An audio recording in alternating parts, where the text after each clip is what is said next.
So you want to split your audio with OBS to make your editing life easier? Well, it's fairly simple to do.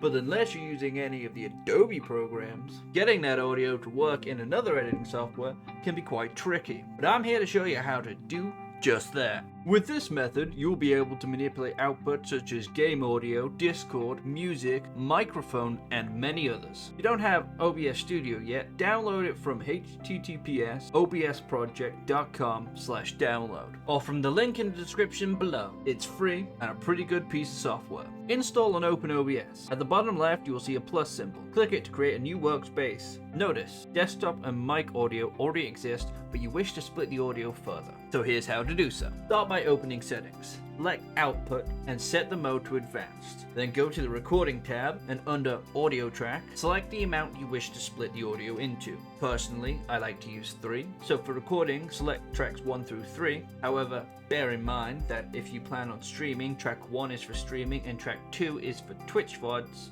So use tracks 3 through 5 for audio splitting. Remember to set up your microphone audio by clicking the 3 dots and selecting the right audio input from your microphone. In the sources section of OBS, click the plus symbol to create a new source. Select either game or display capture to make a video source. After which, create a new application audio capture beta source. This is what's going to allow you to split the audio. Give it a name and click on OK. Now you need to select the audio you wish to capture, whether it be Discord, music from say Spotify, or audio from a specific game. Select say discord.exe to capture all audio from Discord. Remember, it won't split individual people's audio. After you've selected the desired program's audio, click OK. It will now appear in the audio mixer. You can make as many of these as you wish. I recommend making a new one for each game audio, or change it for each recording session. After you have all the desired audios in the audio mixer, you will need to set each of them to a single audio track by clicking 3 dots next to one of the audio's volumes. After which, selecting the advanced audio properties, it will open a box to which each audio input is available. To set each to an individual track, you must have only one input on a single track. So for Discord, remove all tracks but number 2. Then for your microphone, all tracks but number 1, and so on and so forth. Same applies to streaming, but not touching tracks 1 or 2. And with that, you're all done. Just set up the rest of OBS as normal.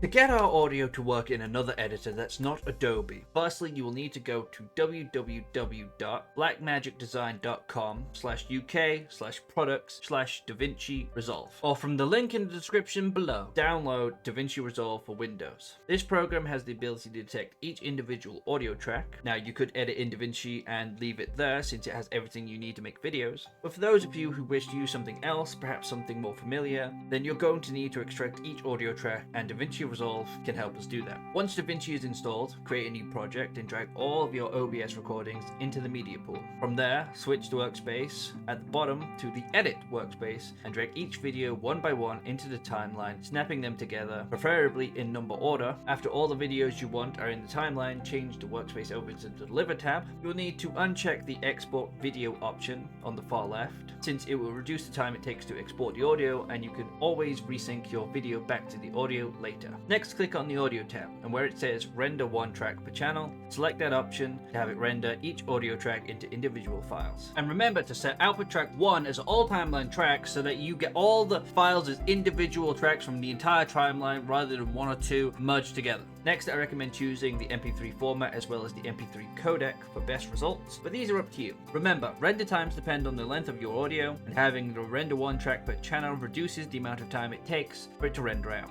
Make sure to give your file a name and a location you wish to render it. Then all we need to do is click add to render queue at the bottom, which will add it to the render queue area on the far right. And you just need to click render all to make the process complete. Now all you need to do is open your editor of choice, and for me it's Blender, since I'm used to using it and learning another is too time consuming for me right now. Add your videos back in one by one in order, removing the audio they have, then move each audio track you rendered out beneath that, and you can happily edit each track in peace. Bear in mind, you will now have the ability to make your friends say weirder things than normal by manipulating the audio. I personally like making it sound like I responded quicker than it actually did because I'm slow. Happy editing!